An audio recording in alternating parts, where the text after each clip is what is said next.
This video is going to be dedicated to the Swaptx game modes for the Jbox. Okay, so Jbox, but only Swaptx settings.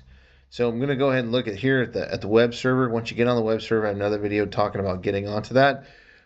And simply just go into the 192.168.4.1 and making sure you're on the correct Wi-Fi. I went through the other settings and informations on here on a different video. Under Jbox settings, we're going to just talk about the Swaptx settings, which is the evolver modes. I'm going to open this drop down so you can see the different options that you have for the gameplay or game modes of functionality for the Jbox, just for the evolver or the Swaptx. Okay, so basic domination puts it in a game mode where the Jbox is a singular domination box unit. Okay, if you have a mode, the base scoring will list out and show you scores and the progress for the game, and you can log into and continue to watch this as it automatically updates the score. It'll also indicate on the OLED display, depending on the type of Jbox you have built, what the current score is. A 5-minute domination game automatically ends after 5 minutes. You can no longer capture the base and accrue time on the box after 5 minutes is expired, right? Or rather, 5 minutes has been attributed to one team, okay? A 10-minute domination is once a team has 10 minutes now logged onto the clock, it automatically locks out and no one can take possession of the game after the 10 minutes. Domination LoRa node.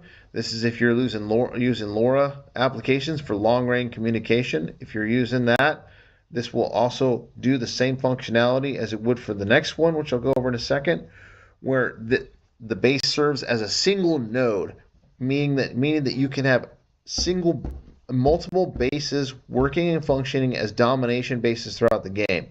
And they'll all log points together and score points with the host.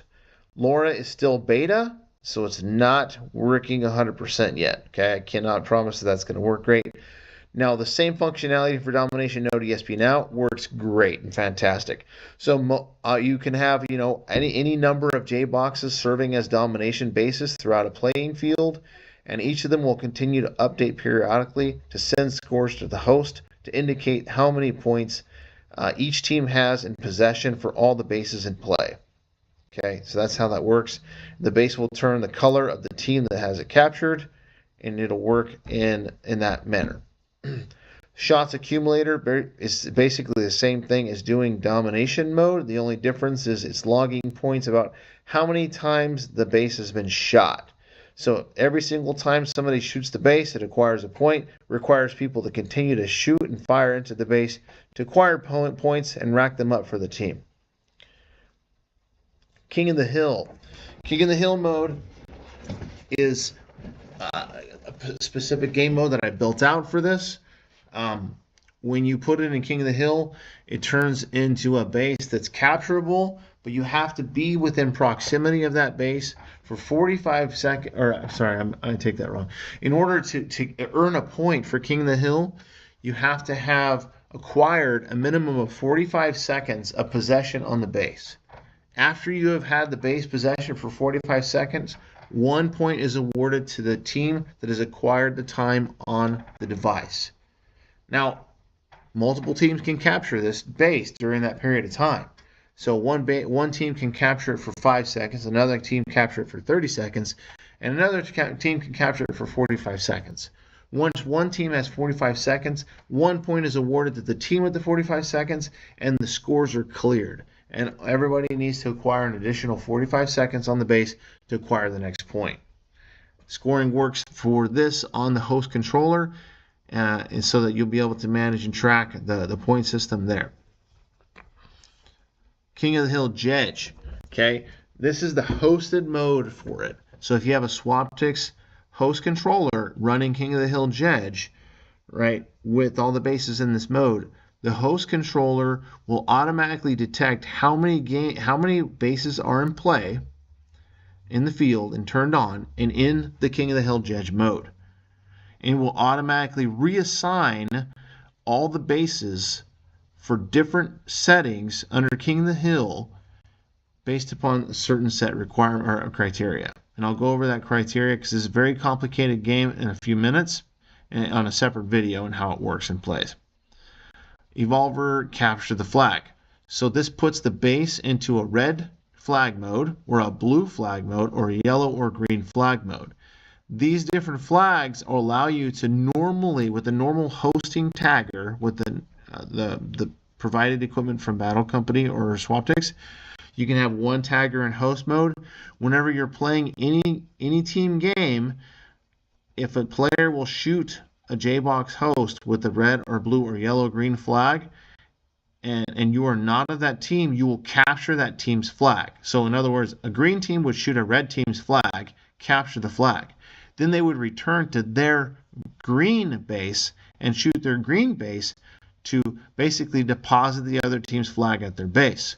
This will automatically notify the host tagger that the flag has been captured, as well as deposited at the base. And once a player carries a flag and is alive and makes it back to their own base, they will be awarded a point. The standard hosting game, with the tagger being as a main host, will allow up to 5 points for the game to be completed. Once a team is awarded 5 points, it's ended. And you can change those settings and options on the Swaptx host device that I make. You can make it a different value. But that's how that works, that gameplay. I have a video on how this works, and that's also going to be included in this list. Respawn cover station, right? So if you have a respawn cover station, if you put the Swaptx host device that I make and you put it into the mode where it forces players to respawn at a base, this setting will turn the Jbox into a spawn base, so that players will always need to respawn at a base, and it's a universal base. Every single player can respawn at it, every team, it doesn't matter. And they'll be able to spawn from that base because it's on that setting, right? Now, you can also do this via the regular taggers. If you put the Swaptx host tagger as a host, and you come close to the spawn base that's already turned on to respawn, it will automatically turn the host gun into spawn mode and force all the players to respawn at bases automatically. So you don't need a Swaptx host device like the one I create. Even the taggers will work this game just like Capture the Flag. It will work whether it's hosted with my host device or not, as long as it's hosted by a host tagger from Swaptx. Own the Zone, same thing. This functions as well with the host tagger or the Swaptx host device that I make. They will make it to where the Jbox, when fired and shot, will send an IR infrared signal to the taggers that the taggers recognize to be awarded a point for controlling a zone. Now, this only works every 30 seconds. You can't capture the base more often than 30 seconds. Actually, I think it's 20. The manufacturer said it's 30, but I think it's 20. And that's how that works. Net medic or battle royale point, right?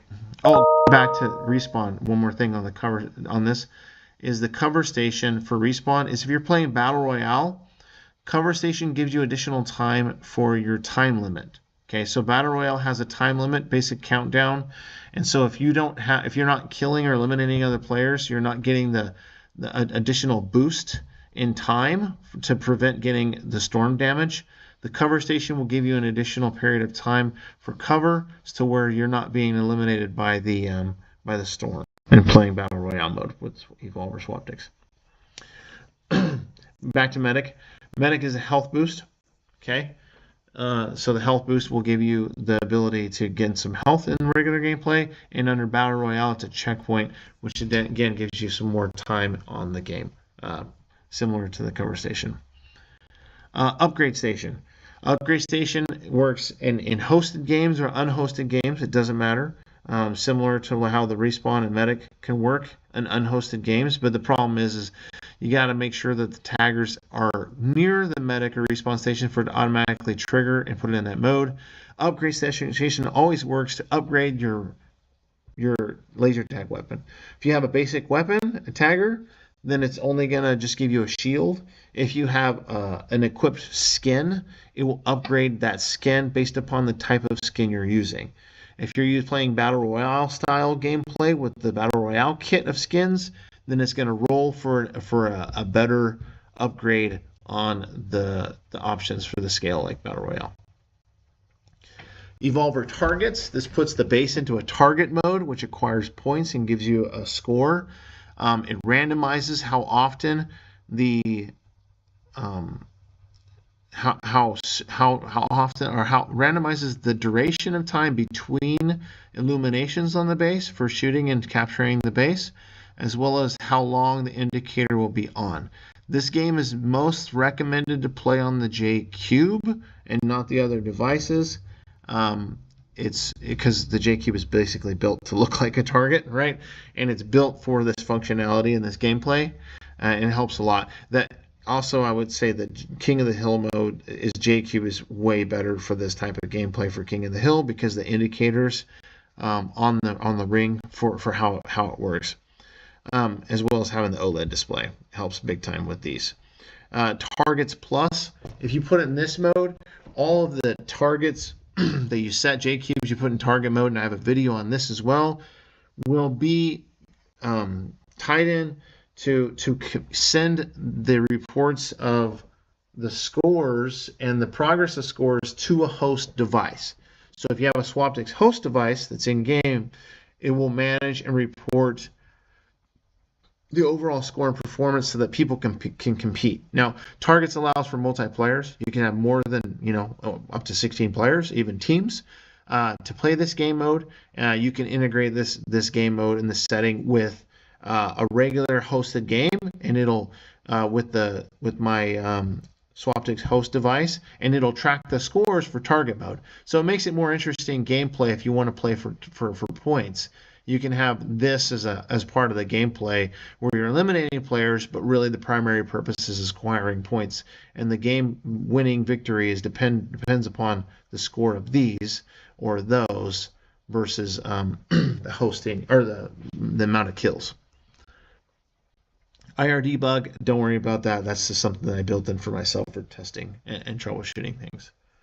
That is the list of all the Evolver game modes. I'm also going to be linking into this playlist the specifics on some of these game modes as well for the videos.